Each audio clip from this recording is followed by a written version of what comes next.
Hi there, this is Elena with Black Sheep 303 Creative, and today I am joining the Elizabeth Craft Designs design team to celebrate the new release in the Joset Vanderburg line at Elizabeth Craft Designs, which includes a ton of adorable Christmas critters. So I am using the Polar Bear die set that you see here on the left, as well as the Igloo die set, both brand new in this cute Christmas release. To make a Arctic Christmas card. Now I have a sheet of 85-pound white soft finish cardstock that's probably about 5 by 8, and I have covered the back of it in clear double-sided adhesive sheet. I cut it out of an 8.5 by 11 piece of adhesive sheet, so the entire back will be sticky. So I'm going to die cut most of my elements out of this sheet, and so they're going to be stickers, which are going to make it really easy to put together.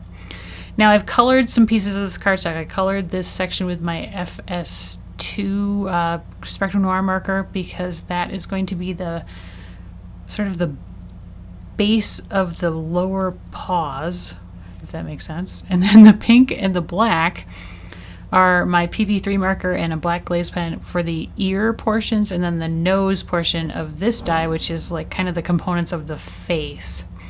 So I'm going to line them up carefully so that I get the color on those pieces when I die cut them out, and then I'm going to use some paper tape to hold them down.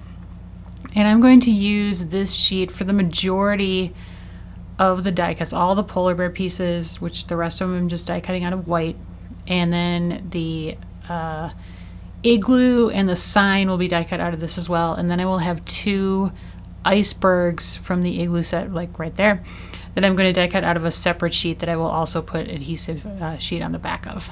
I'm going to color my sign area with my, I think this is a DR3 marker, to turn that red when I die cut it out.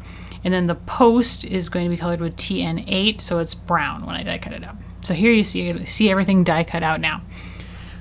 So I've got my 2 icebergs, and then 1 each of everything else. And there's the colored sign and the colored sign post. And I'm going to just put those off to the side for a second because we're going to look at the bear. The bear has a lot of pieces. So those are the hat pieces. There's the kind of the base of the hat and then the 2 trim pieces. And then these are the 2 front paws that go on his body. And there's his head. And then these are the pieces for his face. So it's the ears are pink, then the eyes, which I'm not going to actually use because I'm going to just color the embossed area on the head die cut with my glaze pen. And then the nose and the muzzle. And then these 2 pieces are like the details for the paws. So I'm just weeding out the center pieces of the paws. I'm going to use the outline of this. You could use the center pieces if you wanted to, but I'm finding it easier to put the outline on top of the gray pieces. So I'm going to just peel off the adhesive on the back and fit them down on top of the little gray, I don't know what to call those, the back pieces of the paws. I don't know, but you get the idea. So you layer them together to create the overall look for his back paws. And then those are going to go on the body piece on either side, like so. And then I've got my glaze pen, and I'm going to fill in the embossed circles for the eyes. I'm going to leave one uncolored little white dot in both of them to sort of act as a highlight. And then I'm going to take the muzzle piece there, and there is an embossed sort of nose and mouth kind of detail that I'm also going over with my glaze pen. And now I'm just going to peel the adhesive off the tiny little nose piece and stick this above the little mouth detail, I guess I'm calling it, on the muzzle to complete that piece. And now I'm going to do some coloring on the die cut pieces with my Spectrum Noir markers. So I'm on the body itself, I'm just kind of going over the embossed lines for like the legs. And then I'm going to go around where the paws are going to sit in the back. I'm kind of placing the little detail pieces on top just to make sure I get the shading in the right place. And then around the edges of the front paws. And those lines are just embossed right on the die, so it's easy to follow those. And then a little bit on the, like where his, I guess those are his knees kind of on either side. Just a little shading in there as well. And now I'm going to just adhere the back paw pieces down to the body, like so. And then I'm going to shade the front paws a little bit. So on the left front paw, I'm coloring the left side and the bottom portion just along the edge. And then on the right side, I'm going to do the same thing. So shadow on the right side and on the bottom portion. And then there are 3 little claws that are embossed on the die cut that I'm going to just go over with my black glaze pen. And my black glaze pen is really dirty right now, so I'm trying to clean it off. Once I get it clean, then I'm going to just go over those little claw details, and super cute. And they match his eyes and other details on there, so really fun. And then I will adhere those pieces onto the body just like this. You won't see me do that, but I will do it later.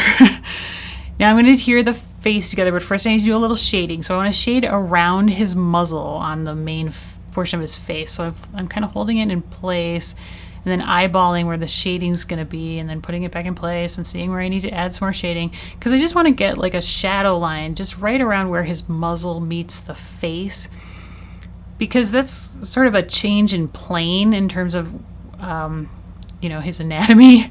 So there's going to be a shadow there, and then I'm going with a little shadow in front of the ears and down each side of the face, just to give him a little bit of shading detail. So no fancy coloring there, just a little bit of detail to add a little realism to his look. And then I'm adhering the muzzle piece onto his face, just a little bit below the edge of his head. And then these are the tiny little pink earpieces, and they are really tiny. So that's another great reason to have the adhesive sheet on the back of this, because I don't know how it would, I mean, it would be tough to get even glue on the back of that tiny little piece and stick it on the ears. And so I'm going to stick those right on the ears, and it's easy to tell where they go. There's a little embossed piece, and then I'm going to add a little bit of gray on top of the pink, just to tone that pink down a little bit, because it's fairly strong when it goes on the white. And now on the hat, I'm filling in the sort of body of the hat with my DR3 marker, and I'm going to add stripes to the front trim piece also with the DR3 marker, and I'm just following the little lines that are embossed on that trim piece, so it's easy to make stripes. And then on my Igloo detail layer, I'm going over all of the horizontal lines and the outline lines with my IG2 marker, and then I'm going on the center of the entrance and then the rounded lines on the entrance with my FS2 marker. And then I would kind of decide, oh, I should just do the whole base, like the main portion of the Igloo with IG2. And then I go over the horizontal lines in the entrance portion, and then a little bit of the body with IG1. And then I'm filling in the inside of the entrance with IG4 on those lines. And then I'll just kind of blend it a little bit with my IG2. And then just adhere this down to the shadow layer, which is all white. And then I will take my IG4 marker and go along the base of the Igloo on the shadow layer and create a little shadow where it sits on the ground. Now my two icebergs, I have trimmed one down now to make them look different from each other. I didn't want them to look exactly the same, so I just cut off sort of the left side. And now I am taking my IB1 Illustrator marker, and there are these little embossed sections on the sides of the icebergs, kind of like shadows, and I'm doing every other one in that IB1 marker. And now I've got my TB3 Illustrator marker, and I'm finishing off the edge of the iceberg, going every other one with that marker, and then along the upper edge. And I'll color both of these exactly the same way. So it adds kind of a, I don't know, whimsical little shading detail on the edges of those icebergs. So now I'm just adhering my hat together. So I've got the trim piece stuck down, and then I didn't quite color enough of the body for the pom-pom, so now the pom-pom's on. And then I will peel the adhesive off the back of both pieces and adhere this down to the head of the bear, kind of low on his head so that his ears still show, and I make it go a little bit off to the left to give him a little bit of a jaunty look.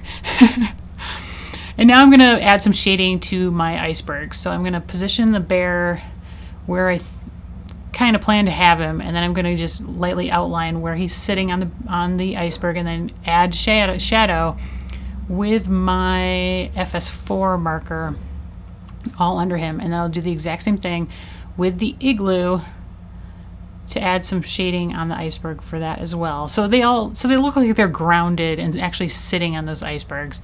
And now I'm just blending that out ever so slightly with the FS2, or I keep saying FS, it's IG4 and IG2. I don't know what my fascination is with the word with FS right now. It's IG, icy gray. All right, so this is the background piece. It is a piece of Artist's Choice cardstock cut to 5 3/4 by 5 3/4, and I very lightly drew a pencil line about 2/3 of the way up. And so the top third I'm coloring in with my IG1 marker. And then the bottom 2/3, I start off with my Illustrator marker, but then I change over to my TB3 Spectrum Noir marker, just regular marker. And as you can see, I am very roughly filling in the lower 2/3, and I'm not doing anything fancy. I'm just basically like dragging the chisel end across the whole thing.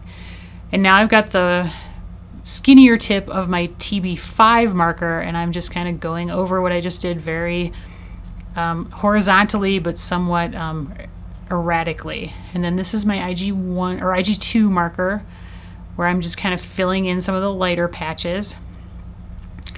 Just to kind of, I wanted to get a bit of a gray cast to this whole scene, and the blues are fairly strong. And now I'm going to go over the entire thing again with the TB3 just to blend it out a little bit. And then I will decide to add a tiny bit of the IB1, which is that kind of more turquoisey color that I used on the icebergs. And then I'm going to take my TB1 marker, Illustrator marker, and go over the sky portion somewhat loosely. Like, I'm not being super thorough in the way I'm coloring this in. To blue it up a little bit, but then I'm going to take my IG1 and go over that again to gray it down again, because I do want this to be like a winter sky, so I don't want it to be too bright. And that's it for the background. No fancy coloring happening here. It's really just kind of scribbling in straight-ish lines in a 2/3 to 1/3 fashion. And so now I'm just positioning the icebergs where I'm going to have them, and going around that lightly with my TB5 marker around the outline, and then I'm going to fill in to add shading where the icebergs are floating in the water to make them look like they're actually in the water and not just on top of the water. And obviously this is not super realistic. I wasn't going for, like true to life iceberg look, but I do like to ground things in the space where they are, and adding the shading does a nice job with that. And then I'm just blending that ever so slightly with the TB3 marker.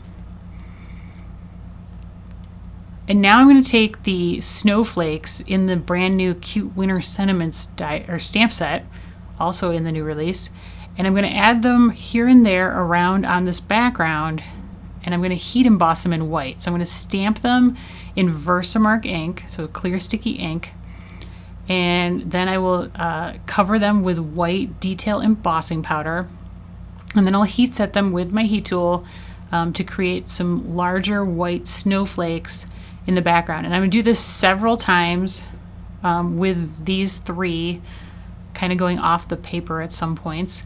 And I will also use, there are 2 snowflakes in the brand new classic Christmas sentiment stamp sets that I will also use on this as well.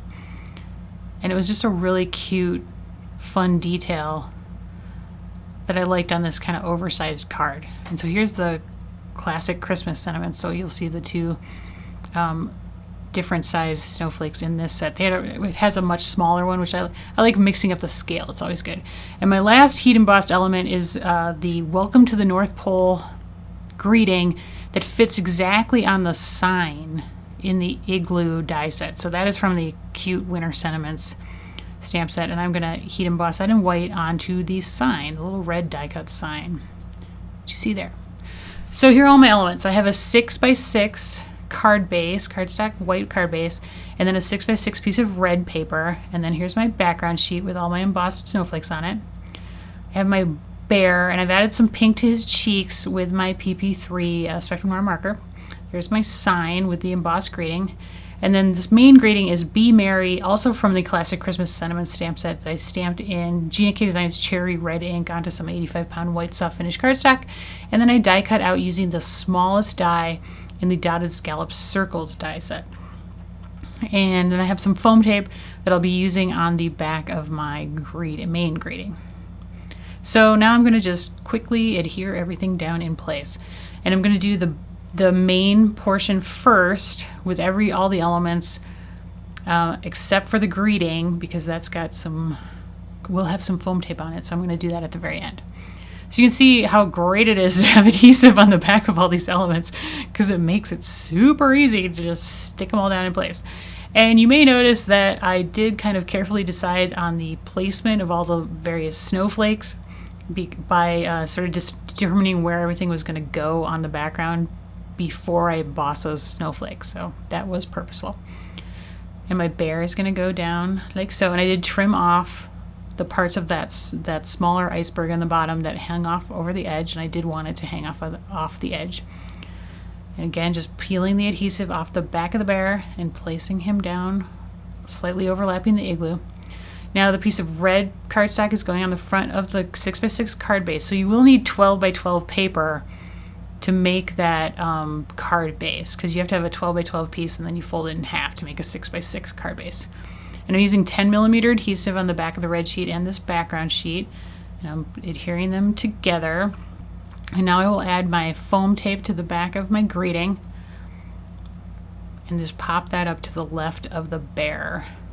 And then as a very, very final touch, because you know I can't leave well enough alone and I gotta have glitter, I grabbed my Tonic Nouveau glitter drops in Winter Blizzard, so it's like a clear glitter, and I added it to the pom-pom on his hat and then all around on the card front as sort of snowflakey, tiny snowflakes. And that is the completed project. And I was pretty happy with how it came out. And I have to say, every single die in this new release from Joset is so cute. I mean, there's Santa, there's a moose, there's a penguin, there's this adorable bear. I mean, how cute is he? So if you like making cards with critters, whoa, this is the release for you. It is really, really awesome. So please, I hope I've inspired you to check it out over on the Elizabeth Craft Designs website. And please check out the other design team creations in the link at the bottom of the video description as well. If you liked the video, please give me a thumbs up and leave me a comment. I love getting comments. As always, supplies are linked in the video description and over my blog. Thank you so much for watching. And if you haven't subscribed to my channel yet, I would love it if you do that as well. Have a great day.